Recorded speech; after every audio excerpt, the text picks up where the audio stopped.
So the term for this is called prison gerrymandering. It's when they build prisons in predominantly white, rural, Republican communities. And the majority of people that we incarcerate in this country, in each state, is usually black and brown people out of urban developments or bigger cities. Now, these smaller rural communities that are predominantly white tend to vote Republican. This is where they build all the prisons. Now, they take all the people out of these cities who tend to vote Democrat and lock them up.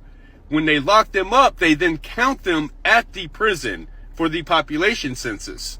The prison becomes their official place of residence. The number of representatives is determined by the population of your local district. So when you're counting inmates in these districts, you're increasing the population, effectively increasing the voting power. The problem is these inmates cannot vote. They have no voice, which in return gives the actual residents in that district more voting power, all the while diminishing the voting power of the districts that you're arresting these people out of. Prison gerrymandering is a very dirty game, and it's how Republicans keep power in Florida. They have the trifecta. They have a supermajority. They've got the House, the Senate, and the governor's mansion because of prison gerrymandering.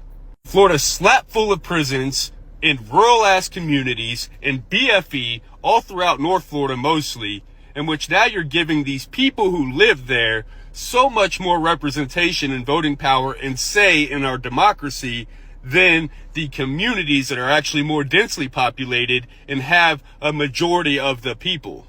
I wish more people would become educated on this so we can band together and vote to have this shit changed.